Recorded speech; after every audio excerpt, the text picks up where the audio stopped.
नामों का उच्चारण मैं करती हूँ। आप सब लोग जो भी चढ़ाएंगे तो भगवान गणेश का ध्यान करते जाएं।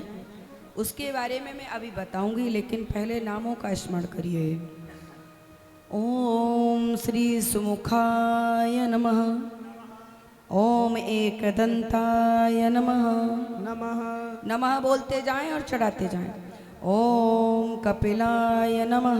नमः ओम कर्णकाय नमः। नमः ओम लंबोदराय नमः। नमः ओम विकटाय नमः। नमः ओम विघ्ननाशाय नमः। नमः ओम विनायकाय नमः। नमः ओम धूम्रकेतवे नमः। नमः ओम गणाध्यक्षाय नमः। नमः ओम भालचंद्राय नमः। नमः ओम गजाननाय नमः। नमः। बोल गणपति महाराज की जय हो, गजानंद भगवान की जय हो। देखो, बड़े सौभाग्य की बात है। भगवान गणेश जी का दिन कौन सा है? बोलो, कौन सा दिन है भगवान गणेश जी का? बुधवार। और आज दिन क्या है? जोर से बोलो।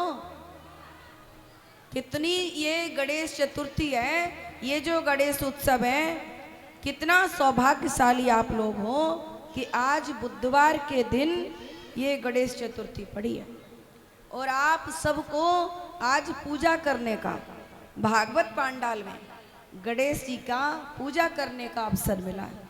आप लोग कितने सौभाग्यशाली हो, इस बात को समझ लीजिए। ये सबको नसीब नहीं होता। तो आप भाव से जो भी समर्पित कर रहे हैं वो भाव से करें।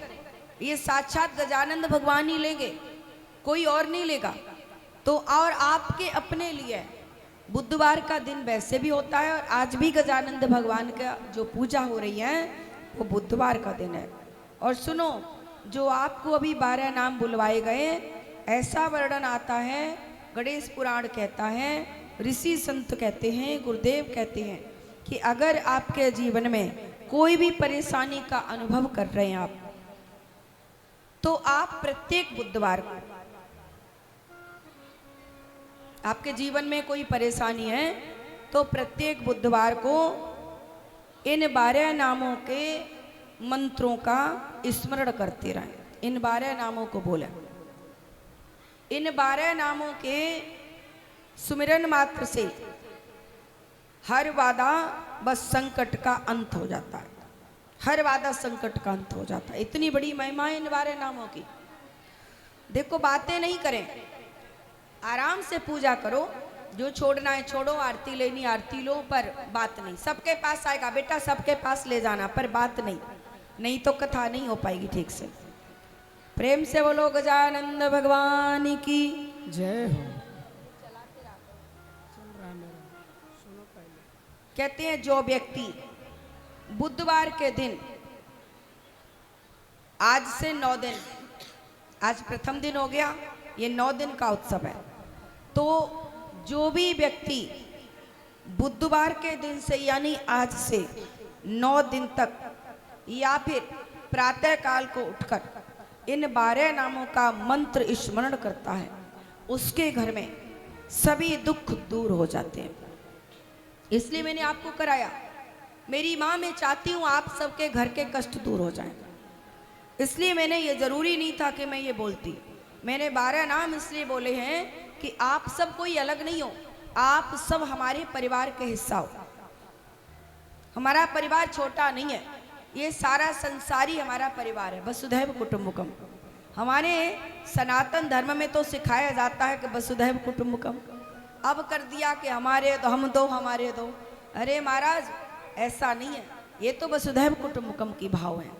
तो आप सब हमारे हो, हमारे परिवार के हो। हम चाहते हैं हमारे परिवार में किसी के घर दुख कष्ट ना रहे। इसलिए मैंने ये 12 नामों की आपसे पूजा करवाई और 12 नामों को आपसे बुलवाया, नमस्कार करवाया।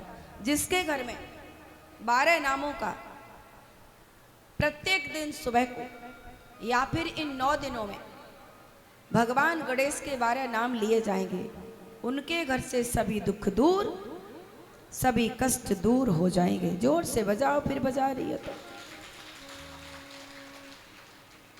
बोल गणेश भगवान की जय हो। और कष्ट ही दूर नहीं होते। जो भक्त विधिवत पूजा करता है, इन 12 नामों को लेता है, गणेश भगवान का ध्यान करता है, उन भगवान गणेश की कृपा उस पूरे परिवार पर बनी रहती है। पूजा आपने की है, पर कृपा पूरे परिवार पर होगी।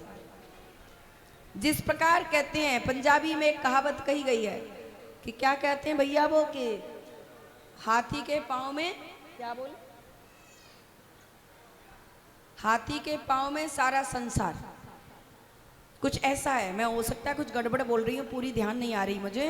वहां कहने का अभिप्राय ये होता है कि महाराज, अगर एक घर के बुजुर्ग को आपने पकड़ लिया, पूज दिया, एक वैष्णव को पूज दिया, तो सारे परिवार की पूजा हो गई। ये अर्थ होता है।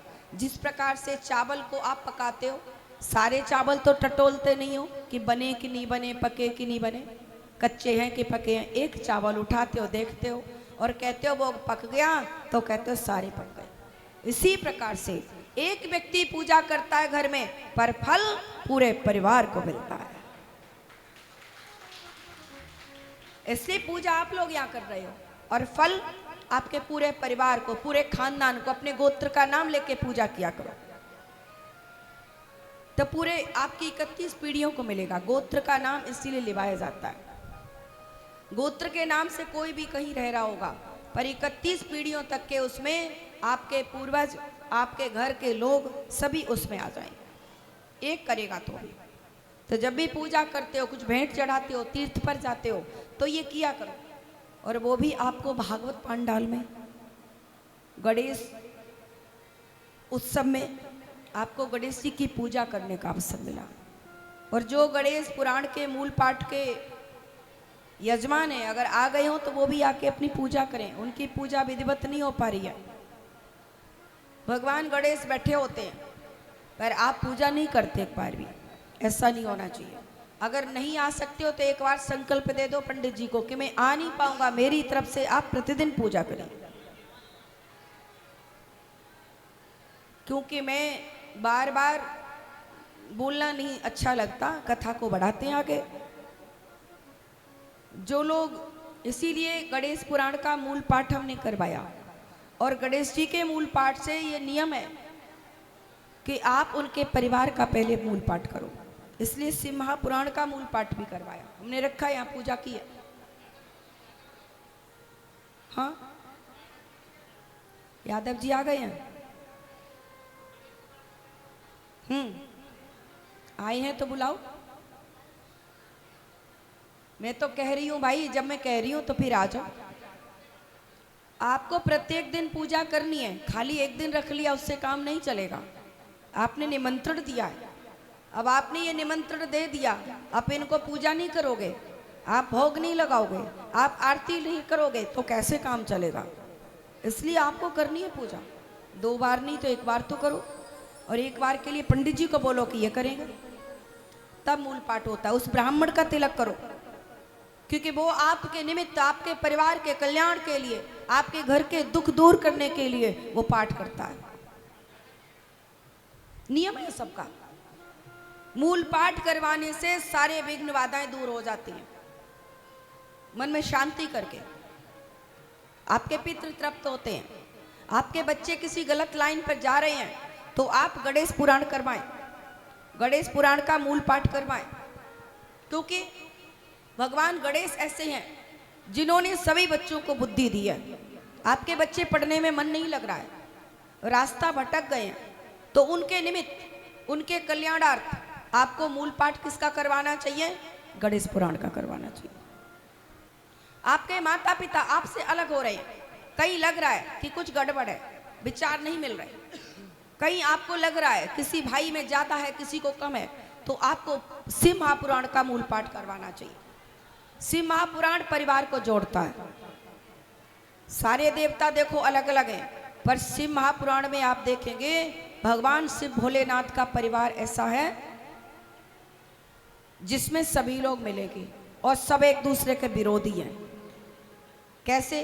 किसी की सवारी मयूर की, किसी की सवारी शेर की, किसी की सवारी चूहे की, किसी की सवारी बैल की, अगर वो चाहें तो एक दूसरे को खा सकते हैं, परंतु विरोधी होने के बाद भी वो एक ही जगह रहते हैं और प्यार से रहते हैं। तो आपके घर परिवार में अनमन है, परिवार चल नहीं रहा, बन नहीं रहा, उन्हें शिव महापुराण की कथा करवानी चाहिए, और कथा ना कर पाए तो शिव महापुराण का मूल पाठ करवाना चाहिए। सबका नियम है। भैया आज कुछ ज्यादा बातें हो रही हैं, लगता है ज्यादा ही खुशी मिल गई आज। थोड़ा व्यवस्था बनाओ महाराज, बोल दो प्यार से, और एक बार बोलो, और प्रेम से बोलो। आप भी बोलो भैया, आवाज ढीली है आज तो, और जोर से बोलो। हाँ, अरे आज तो ताकत आनी चाहिए। सब तो लड्डू खा खा के बैठे हो, आज तो लड्डू का भोग लगा है। लड्डू और पकौड़े इतने खा रहे हो, सोच लो अगर जयकारे नहीं बोलोगे तो पचने नहीं दोगे। जब तक कथा चक्कर नहीं सुनोगे, ठाकुर जी कहते हैं खिलाऊंगो तो खूब पर बजाओ मेरी, तो खुआओ खूब और खूब नृत्य करो और खूब कथा की बाबा करो और चकाचक खाओ, फिर गणेश जी भगवान की कृपा आप पर बरस जाएगी। बोल दो प्रेम से। ये बहनें तो थोड़ी एक्टिव हो जाती हैं, पर भाई कहाँ खो जाते हैं आज। लगता है सारी एनर्जी शाम की प्रश्नोत्तरी में निकाल दी। बोल दो प्रेम से, और एक बार बोल दो। सोफा वाले भैया भी बोल दो बाबूजी। हाँ, ये बात है। इसीलिए प्रत्येक जीव को इन 12 नामों का जाप करना चाहिए। मैं एक बार फिर बोल देती हूँ।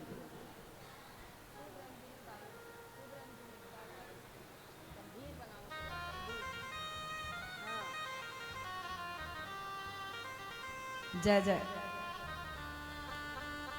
एक बार फिर ध्यान कर लो और फिर मैं 12 नामों को लिवा देती हूँ, क्योंकि पहले आपको महिमा पता नहीं थी। अब महिमा जब किसी की पता चल जाती है, मालूम पड़ जाती है, तो फिर हमें प्रेम हो जाता है। अभी तक आप सबने टेलीविजन पर देखा, यूट्यूब पर देखा, मिले नहीं थे। अभी कितने तो ऐसे हैं जिनों से डायरेक्ट बातचीत तो हुई नहीं, यहीं से होती है, पर जब हम आमने सामने मिल लेते हैं तो हमें उनसे प्रेम हो जाता है। इसलिए भगवान के नामों की महिमा, आपने नाम लेने से क्या होता है ये जान गए हो, इसलिए भाव जगाए। दर्शन से भाव जगता है, इसलिए संतों के दर्शन बताए गए। तो एक बार फिर नाम लो मेरे पीछे। आप अगर नाम ना ले पाओ तो आप नमः बोल देना। हमारे जो मूल पाठ गणेश पुराण के मूल पाठ हैं, मूल पाठ जो करवा रहे हैं भैया, इधर यादव जी ध्यान दें। आप भी इन्हें अक्षत दे दो, नमः बुलवा देना। अक्षत ले लो और नमः बोलना। आप लोग वहीं बैठे बैठे नमः, आपकी भेंट चढ़ चुकी है, अब मन से बोलो। ओम सुमुखाय नमः, ओम एकदंताय नमः। नमः की आवाज आनी चाहिए।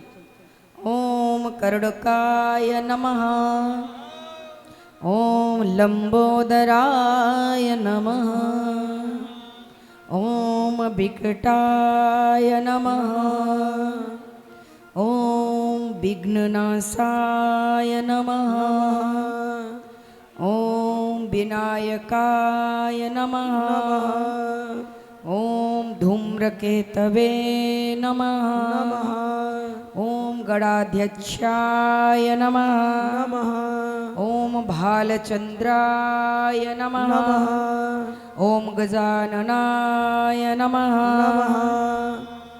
ये 12 नाम आप सबने दोबारा लेकर के भगवान को याद किया, आराधना की, नमस्कार किया, प्रणाम किया। आप सबका जीवन मंगलमय हो। हम गणेश चतुर्थी के उत्सव में आप सबको आशीर्वाद देते हैं। जो लोग इस पूजा में सम्मिलित हो जाते हैं, जो लोग कथा लाइव देख रहे हैं, जो राजगुरु मां यूट्यूब चैनल के माध्यम से कहीं बैठ करके अगर वो पूजा से जुड़ गए हैं, हे ठाकुर जी, हे गणेश भगवान, उनका भी कल्याण करना, ऐसा मैं यहाँ से आशीर्वाद प्रेषित कर रही हूँ। प्रेम से बोलो गजानंद भगवान की जय हो। कहते हैं इसके बाद श्री गणेश भगवान से आपके मन में कोई कष्ट आ रहा हो, घर में कोई दुख हो, नेत्र बंद करो, उसका ध्यान करो। मेरी बात को सुनोगे तभी आप कर पाओगे। अगर आप हल्ला करते रहोगे तो फिर सुनाई नहीं देगा। भैया गुप्ता जी थोड़ा निवेदन करूंगी, पीछे बहुत हल्ला है, थोड़ा आज बिठा दीजिए।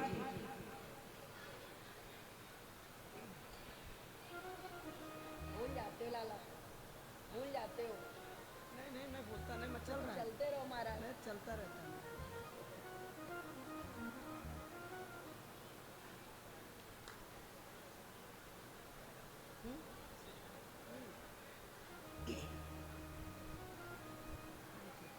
बोलो प्रेम से जय जय। जल्दी बैठ जाओ, आज विलंब भी है।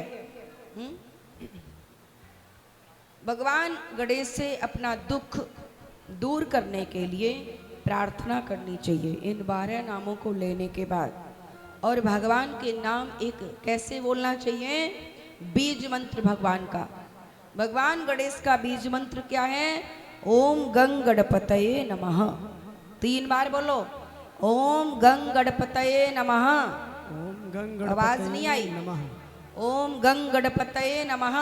ओम गंग गणपतये ओम नमः। गंग गणपतये नमः। ओम गंग गणपतये नमः। ओम गंग गणपतये नमः। ओम गंग गणपतये ओम नमः। गंग गणपतये नमः। ओम गंग गणपतये नमः। ये भगवान का बीज मंत्र है। ओम एकदंताय विद्महे वक्रतुंडाय धीमहि तन्नो दन्ती प्रचोदयात्। तन्नो दन्ती प्रचोदयात्। तन्नो दन्ती प्रचोदयात्। बोल गजानंद भगवान की। भगवान गजानंद के 4 हाथ हैं। कितने हाथ हैं?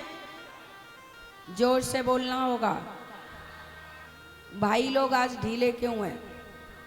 कितने हाथ हैं? अभी भी आवाज नहीं आई। हाँ अब आई। कितने हाथ हैं? 4 हाथ हैं। एक हाथ में गजानंद भगवान के शास्त्र हैं। शास्त्र तो जानते होगे,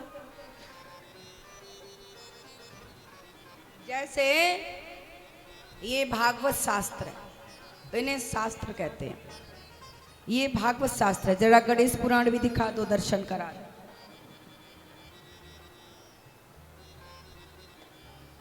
ये दर्शन करो, प्रणाम करो भाई से गणेश पुराण जी, प्रणाम करो। हाँ मैं तो मिठाई लेती हूँ, आप सबकी ओर से भी शीश पर धारण कर लेती हूँ। वैसे गणेश जी की पूजा पुत्र के रूप में सब करते हैं। माताएं पुत्र के रूप में किया करती हैं। और पुत्र को कहाँ बिठाते हैं? पुत्र को तो भैया गोदी में ले लेते हैं। तो मैंने तो गणेश भगवान को पुत्र के रूप में मान लिया। देखो गोदी में ले लिया। भगवान गणेश के एक हाथ में शास्त्र है। क्या अर्थ है?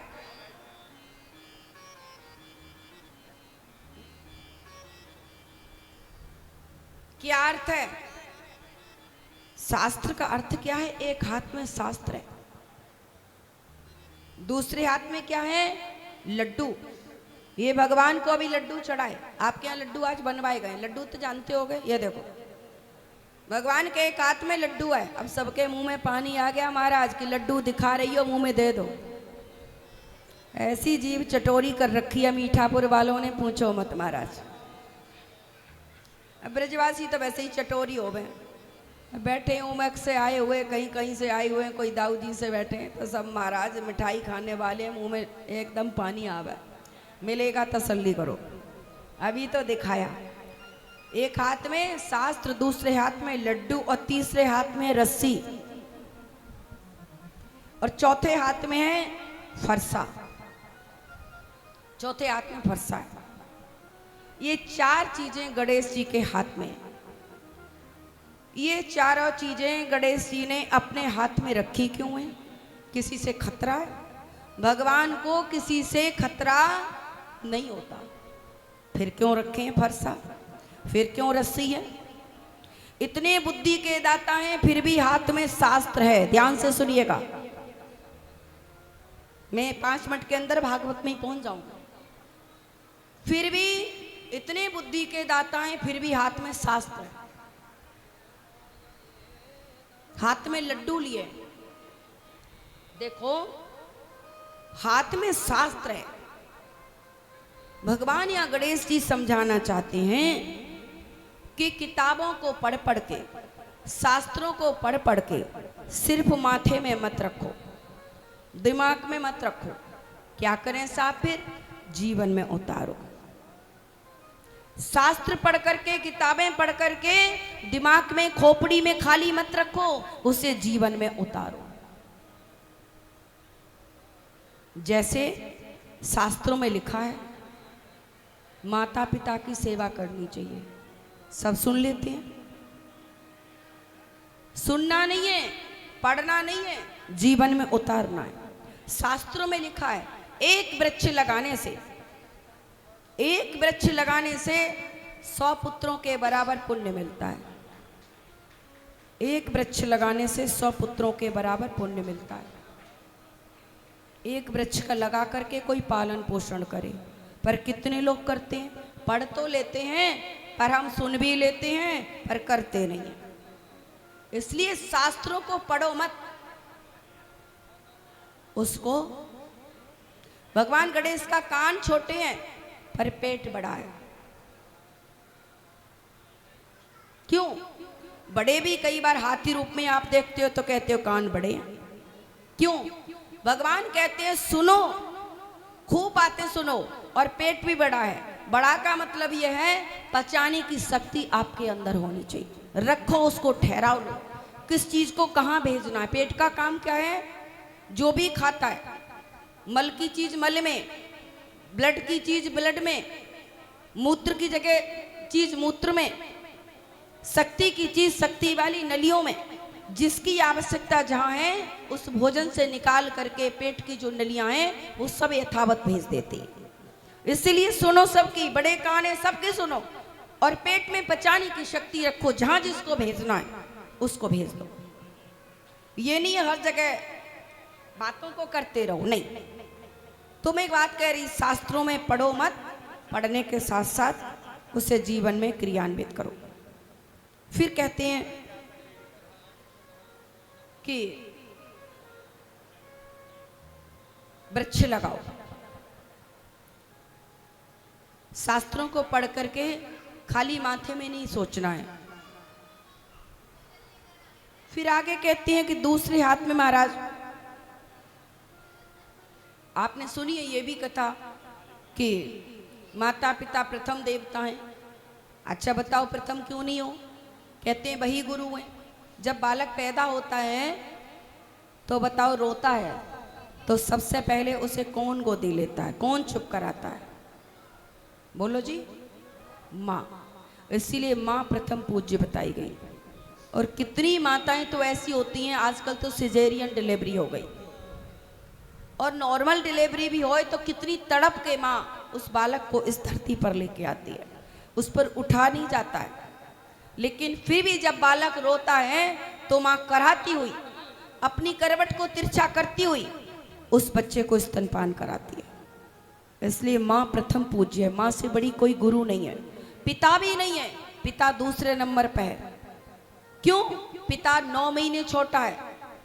माँ उस दिन से बोली जाती है, एक दिन का बालक भी कंसीव करती है माँ, उसी दिन से वो माँ बोली जाती है, माँ बनने वाली है। और पिता तब कहा जाता है जब 9 महीने बाद बालक को जन्म माँ देती है और गोदी में ला करके वो नर्स दाई देती है और कहती है बधाई हो महाराज, पिता बन गए। 9 महीने छोटा पिता है, माँ बड़ी है। इसलिए माता पूजनीय है। पहली गुरु माँ है, दूसरा गुरु हमारा पिता है। तो माता पिता की सेवा, आज सारा संसार गणेश जी की पूजा इसीलिए करता है, उन्होंने माता पिता की परिक्रमा की, माता पिता की सेवा करी। मैं इस पर चर्चा कर चुकी हूँ, कल करूँगा। भगवान के दूसरे हाथ में लड्डू है, मैंने बताया। लड्डू का अर्थ होता है, लड्डू कब बांटे जाते हैं? जब आपके घर में बधाई हो, लाला आबे लाली आबे, वैसे तो छोरी होने पे कोई मिठाई नहीं बांटता आजकल, तो खैर बदल गए हो। लाला हो तो खूब थालियां बटे, थालियां पीटी जाएं, लड्डू बांटे जाएं, और छोरी हो जाए तो ऐसे मुंह लटका लें। ब्रज में बोले कि महाराज पूछें कि का भाव है, का भाव बधाई हो। लक्ष्मी भैया, लक्ष्मी भैया। अरे लक्ष्मी भैया तो जोश में कहें, ऐसे बोल रहे हो जैसे तेरे घर में छोरी ना जैसे चोरी हो गई हो, चोरी ना जैसे चोरी हो गई हो। खैर, लड्डू तब बांटते हैं जब खुशी का उत्सव होता है। लड्डू का स्वरूप है मिठास देना, वो मिठास देता है। भगवान गणेश जी के हाथ में लड्डू है, लड्डू है प्रसन्नता का सूचक। दूसरे की अच्छाई देख करके, दूसरे को आगे बढ़ता देख करके आपके अंदर लड्डू जैसी प्रसन्नता होनी चाहिए। लड्डू स्वयं अपने आप में मीठा है, लेकिन खुद के लिए खुशी नहीं होता, वो दूसरे के मुख में जाता है, लोग बाबा करते हैं, तो लड्डू की तरह हमारा जीवन होना चाहिए। दूसरे की प्रसन्नता में इतनी बढ़िया कथा करवाई, इस प्रसन्नता में स्वयं को भी प्रसन्नता होनी चाहिए। यह है लड्डू का अर्थ। एक परिवार में आप देखो, एक दूसरे की वजह से लोग बड़े दुखी होते हैं। कोई पत्नी की वजह से, कोई पति की वजह से, कोई बेटा की वजह से, कोई बेटी की वजह से, कोई दिवानी की वजह से, कोई जेठानी की वजह से। अरे साहब, एक दूसरे को कोई बढ़ता है ना, तो लड्डू की तरह बन जाना। भगवान गणेश संदेश दे रहे हैं। सच्ची पूजा गणेश जी की तब है कि गणेश जी संदेश दे रहे हैं कि प्रत्येक परिवार में कोई बढ़ रहा है तो उसकी प्रसन्नता में अपनी प्रसन्नता समझना, यही गणेश पूजा है, यही गणेश पूजा है।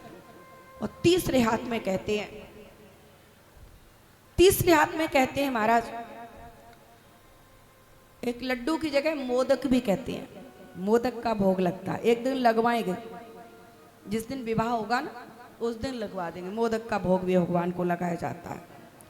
तो ये मोदक, ये लड्डू हम सबको बता रहे हैं कि खुशियां, प्रसन्नता, आनंद आप जिसको मिली हैं उसका इजहार कीजिए, दूसरे में बांटिए, आनंद में डूबिए। फिर कहते हैं गणेश जी के एक हाथ में रस्सी है। रस्सी का कार्य क्या होता है? बांधती है। रस्सी का कार्य क्या होता है? रस्सी बांधती है। अर्थ क्या हुआ? इसका कार्य है बांधना। रस्सी बांधती है। भगवान गणेश की रस्सी जगत को, संसार को ये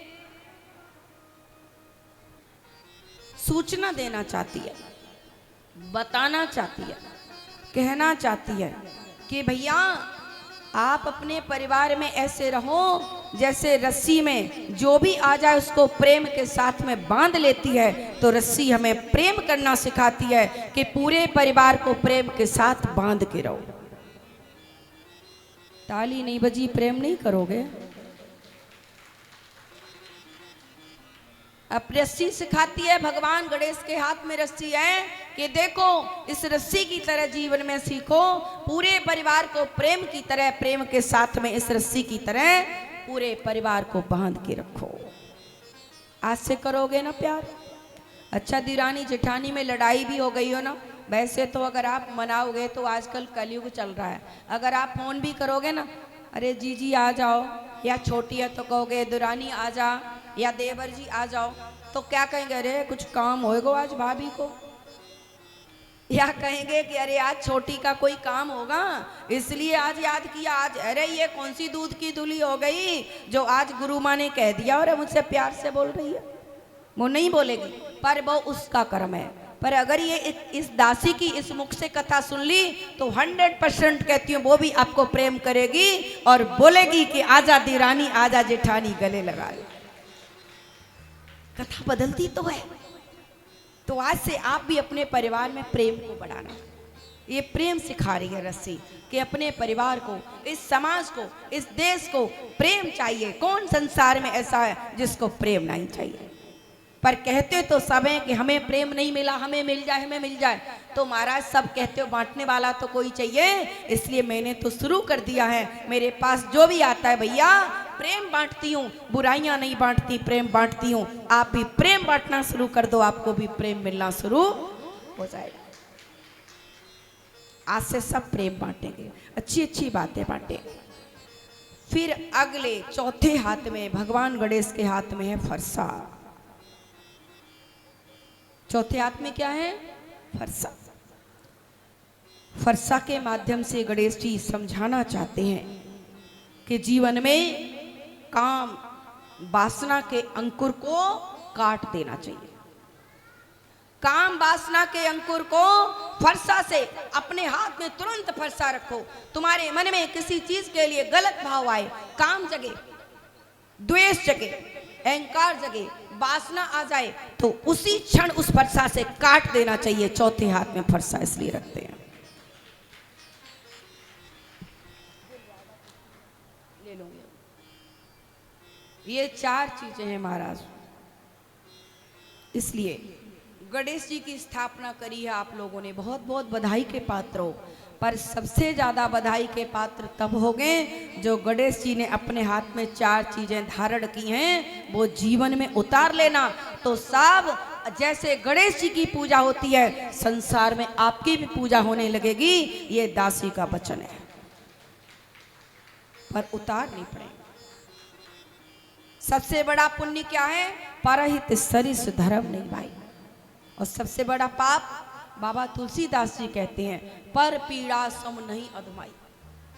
दूसरे को पीड़ा देने से बड़ा कोई पाप नहीं, और दूसरे को पुण्य सुख देने से कोई बड़ा पुण्य नहीं। अब सुख देना ये मन समझ लेना, कोई दारूबाज आ गया, किसी का पति, किसी का बेटा वो मार रहा है, दारू दे दे, मदरा दे दे, और तुमने उसे मदरा दे दी, सुख दे दिया, ये सुख नहीं है। किसी के कष्ट में, किसी की गरीबी में, किसी की मुसीबत आन पड़ी में, किसी में आबरू जाने में, किसी विधवा बहन के घर राशन रखवाने में, मुसीबत में जब आप साथ दोगे तब वो धर्म बनेगा, तब वो पुण्य की श्रेणी में आएगा। और आज के लिए गणेश पुराण की बस इतनी ही चर्चा करूंगी, है तो बहुत, लेकिन महाराज क्या बोले, कल करेंगे आगे। आओ थोड़ा गुनगुना लो। देखो अपने ब्रज में भैया एक रसिया बोलो जावे, कहो तो